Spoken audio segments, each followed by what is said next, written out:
اب وہ کہتے ہیں یہ جو یوز کو استعمال کرنا یہ ابیوزو لینگویج چاہیے, استعمال کا لفظ استعمال کرنا. سارا اسٹائل کیا ہو جاتا ہے, یار تم اپنے رشتوں کے سامنے تو تمہاری کوئی اوقات نہیں ہے, بہن تو تمہاری وہی بہن ہے, ایک چھاتی سے دونوں نے دودھ پیا ہے, ایک ماں کے پیٹ میں دونوں نے کو اللہ نے بنایا ہے. ایک بھائی پیسے والا ہو گیا, دوسرا غریب ہے, تو اس کو پوچھنا چھوڑ دیا. ایک پیٹ سے, ایک خون سے دونوں بنے ہیں, کئی سال ایک بستر پہ چپک چپک کے سوئے ہیں. کیسی محبتیں ہوتی ہیں بچپن میں, دیکھ لو نا آپ. ایک ہی ماں کے ہاتھ سے کئی سال دونوں نے نوالے کھائے ہیں, کئی سال کھائے ہیں. میں تو اپنے بچوں کو دیکھتا ہوں کیسی محبت, ایسے لڑتے ہیں پھر دوستیاں کر کے بیٹھ جاتے ہیں. جب الگ الگ ہوتے ہیں بڑے ہو کر, کیسا ایک دوسرے کو پوچھنا چھوڑ, پوچھتے ہیں تو مفاد میں کام ہوتا ہے تو بس, ورنہ یاد نہیں آتا. تو اللہ نے اگر آپ کو وسائل دیے ہیں, پیسہ دے دیا, تو قرآن کہتا ہے سب سے پہلے اس پیسے میں کس کا حق ہے؟ تکبر نہیں کرنا, اترانا نہیں ہے, اور عمل سے دکھانا ہے کہ ہم میں تکبر نہیں ہے. خالی زبان سے تو بہت سے لوگ بولتے ہیں اللہ کا بڑا شکر ہے جی ہمارا کیا کمال ہے. عمل ایسا ہوتا ہے جس سے لگ رہا تھا تمہارا کمال ہے, اللہ کی دین نہیں ہے, اللہ کی بھیک نہیں سمجھتے اس کو تم. تو عمل سے ثابت کرنا ہے کہ ہم بدلے بولو نہیں ہے. غریب کو چاہیے اس کو امیر کو دیکھ کے حسد نہ کرے, امیر کو چاہیے غریب کی توہین نہ کرے, اپنے رشتہ داروں سے ایسے ہی ملتا رہے جیسے پہلے ملتا تھا. نبی نے فرمایا بدترین ولیمہ وہ ہے جس میں امیروں کو بلایا جائے اور غریبوں کو نہ بلایا جائے. اگر آپ کے رشتہ داروں میں کوئی غریب ہے تو غریب ہونے کی بیس پہ ان کو چھوڑ دینا یہ بہت بڑا جرم ہے. ہمارے ایک دوست کی شادی ہوئی, اب وہ مدرسے میں پڑھتے تھے, خود بڑے مالدار تھے, وہ مدرسے میں ان کے سارے دوست غریب بیچارے, مدرسے میں تو زیادہ تر غریب طلبہ ہوتے ہیں. اب ان کے کلاس فیلو تھے, اپنے ولیمے میں انہوں نے بلانا تو تھا نا ان کو. میں یہ نہیں کہہ رہا سارے غریبوں کو پکڑ کے آپ اپنے ولیمے میں بلا لیں, وہ پلیٹیں بھی کھا جائیں گے, کوئی بھروسہ نہیں ہے. بعض اتنے غریب ہوتے ہیں پلیٹیں چوری کر کے لے جاتے ہیں, ان کو مسئلہ ہوتا ہے ان کے ساتھ. لیکن جو ریلیٹیو ہیں آپ کے, ان غریبوں کی بات کر رہا ہوں جن سے کوئی تعلق ہے آپ کا, ان کو صرف غریب ہونے کی بیس پہ نہ بلانا. اب انہوں نے کیا کیا کہ ان کے مدرسے کے کلاس فیلو بیچارے گاؤں دیہاتوں کے سارے غریب سے, خود بڑے مالدار تھے وہ, تو انہوں نے جب شادی کی تو اپنے کلاس فیلوز کو بلایا. اور وہ جب ان کا ولیمہ ہو رہا ہے تو ادھر بڑے ڈیفینس کلفٹن کے 3 پیس سوٹ ٹائی میں لوگ آ رہے ہیں, ان کے بڑے بھائی بڑے خوش, ادھر دیکھا کہ ٹوپیوں والے اور چپلوں والے مدرسے کے طلبہ بھی آ رہے ہیں. ان کے بڑے بھائی کا میٹر گھوم گیا, ارے کیا یار یہ کیا بلایا یار, ہماری کوئی پرسنالٹی نہیں ہے یار, یہ کن لوگوں کو تو بلا کے لے آیا ہے, ٹھیک ہے نا, نہ پہننے کی تمیز ہے نہ چپلوں کی تمیز ہے. وہ بیچارے غریب, ان کے پاس چپل کہاں سے وہ پہنتے وہ. لیکن مجھے اس بندے کا عمل بہت پسند آیا. میں نے کہا اس نے اپنے ان مالدار رشتہ داروں کو خوش کرنے کے لیے اپنے غریب دوستوں کو نظر انداز بولو نہیں کیا. خاندانی ہونے کی کیا ہے بھائی دلیل ہے. اور اس سے عزت داروں کی نظر میں عزت کم نہیں ہوتی, بڑھتی ہے. بے وقوفوں کی نظر میں عزت کیا ہو جاتی ہے؟ کم ہو جاتی ہے. یار تمہارے کلاس فیلو ہیں وہ, ان کے ساتھ تم صبح شام ہنسی مذاق کرتے ہو, بیٹھتے ہو. اچھا کلاس فیلوز میں بھی ایسے ہم نے دیکھا ہے, بعض مالدار طلبہ ہوتے ہیں غریب طلبہ کے ساتھ بڑے مزے سے رہ رہے ہوتے ہیں, اور بعض ایسے ہوتے ہیں ان کو بڑی ہر وقت نا اپنی پھوپھا کوئی ذرا سا مذاق کرتے تو ان کا میٹر گھوم جاتا ہے. طلبہ تو مذاق کرتے ہیں ایک دوسرے کے ساتھ. تو جس کو اللہ نے پیسہ دے دیا وہ تکبر نہ کرے, جس کو غریب بنایا وہ حسد نہ کرے. تو یہ چند چیزیں تھیں. اور آخری چیز, جس کو اللہ نے پیسہ دیا ہے نا, اپنے رشتہ داروں کو وہ ہدیے دیا کرے پیسوں کی صورت میں. سب سے زیادہ رشتہ داری جوڑنے والی یہ چیز ہے. کہتے ہیں نا دنیا کا ہر کام پیسے سے ہوتا ہے, واقعی ہوتا ہے, اس میں دو رائے نہیں ہو سکتی. تو اچھے کام بھی پیسے سے ہی ہوتے ہیں. اللہ میاں بھی پیسے کے بغیر خوش ہوتا ہے. زکوٰۃ اللہ نے فرض کر دی, قربانی, حج, یہ سب روکڑا خرچ ہو رہا ہے. اللہ میاں کہتے ہیں مجھ سے محبت کے دعوے کرو, پیسے نہ دو, یہ کیسی بات ہے بھائی.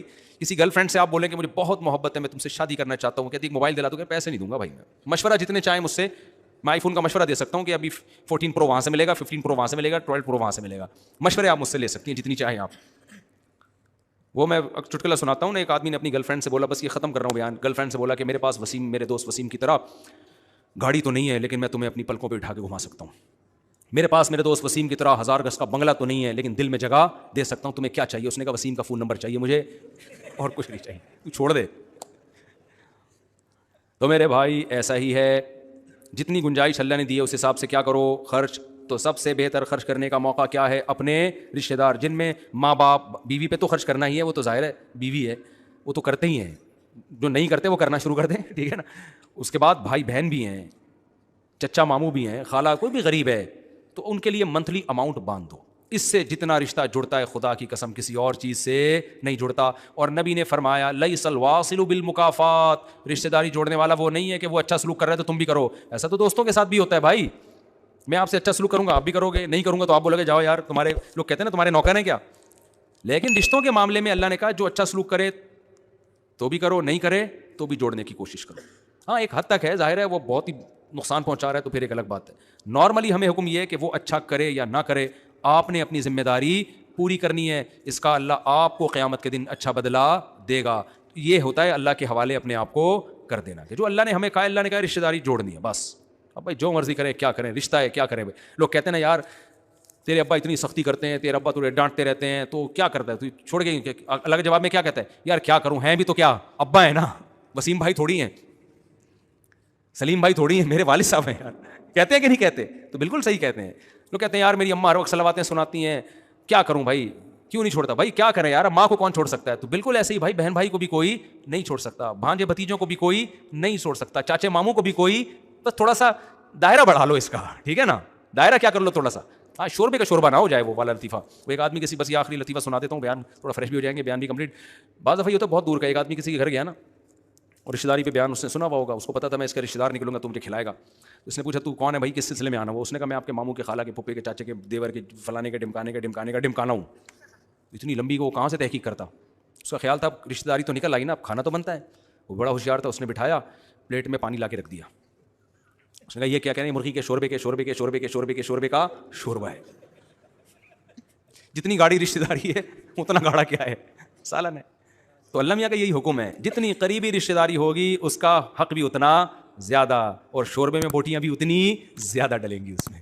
ہم قریبوں کو دور کر رہے ہوتے ہیں اور دور والوں کو قریب کر رہے ہوتے ہیں. اللہ تعالیٰ ہمیں سمجھنے کی, عمل کی توفیق عطا فرمائے. کرسمس کے حوالے سے بات کرنے کے عیسائی دوستوں کو میری کرسمس نہیں کہا جا سکتا بھائی. کسی کی بھی مذہبی رسوم میں شرکت جائز نہیں ہے.